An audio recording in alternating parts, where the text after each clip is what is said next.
कृष्णा। श्री प्रभुपाद की जय। ये श्रीमद् भगवद गीता यथारूप जो है, इसमें 18 अध्याय हैं और कुल 700 श्लोक हैं। तो इस भगवद गीता को 3 अध्याय में 3 विभाग में विभाजित किया गया है। तो पहला एक अध्याय 1 से अध्याय 6 तक है, वो है कर्मयोग। अध्याय 7 से 13 तक है भक्ति योग और अध्याय 13 से 18 अध्याय तक है ज्ञान योग। तो इस तरह से इनको 3 भागों में विभाजित कर दिया गया है। अभी हम लोग कर्म योग पढ़ रहे हैं। भगवान जो है अर्जुन को उसका कर्म याद दिला रहे हैं कि तुम क्षत्रिय है। अर्जुन युद्ध करने से मना कर रहा है, लेकिन भगवान उसको कर्म याद दिला रहे हैं कि तुम क्षत्रिय हो, क्षत्रियों का धर्म होता है युद्ध करना, तो तुम युद्ध अपने कर्म से विमुख नहीं हो सकते, तुम्हें युद्ध करना ही चाहिए क्योंकि ये तुम्हारा धर्म है। तो यहाँ पर अभी हम श्लोकों में अर्जुन जो है युद्ध नहीं करना चाह रहा है, उसका विवरण चल रहा है। आगे अर्जुन क्या बोलता है आगे के श्लोक में। आज हम अध्याय 1 का श्लोक नंबर 39 पढ़ेंगे। हरे कृष्ण। कुलक्षये प्रणश्यन्ति कुलधर्मा सनातना धर्मे नष्टे कुलं कृत्स्नं धर्मो अभिभव्यति। कुल का नाश होने पर सनातन कुल परंपरा नष्ट हो जाती है और इस तरह शेष कुल भी अधर्म में प्रवृत्त हो जाता है।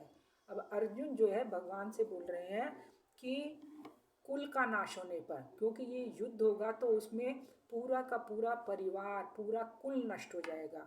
और जब कुल नष्ट हो जाएगा तो उस परिवार में जो वयोवृद्ध लोग हैं, जो बड़े बुजुर्ग लोग होते हैं, उन्होंने अपने घरों में कुछ परिवार में कुछ नियम कानून बनाए हुए हैं जिससे कि पूरा परिवार जो है सुव्यवस्थित रूप से चलता है। और जब वो वयोवृद्ध लोग की मृत्यु हो जाएगी या उनका वध हो जाएगा तो पूरा का पूरा उनका कुल जो है नष्ट हो जाएगा। जो कई वर्षों से परंपरा चली आ रही है वो परंपरा नष्ट हो जाएगी। और फिर उनकी मृत्यु के बाद क्या होगा, जब बुजुर्ग के परिवार के जो बुजुर्ग हैं उनकी मृत्यु हो जाएगी तो पारिवारिक परंपराएं, जो भी परंपराएं हैं, जो भी आचार व्यवहार है, वो सब एक तरह से स्थिर रुक जाएगा।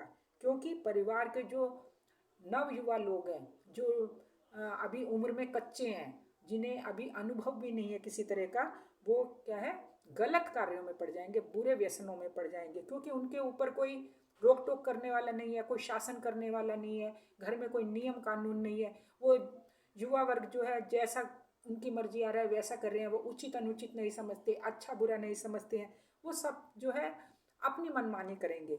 और इससे जो है परिवार के जो बड़े बुजुर्गों का जो परंपरा चली आ रही थी वो पूरी तरह से नष्ट हो जाएगी। हरे कृष्णा। श्री प्रभुपाद की जय।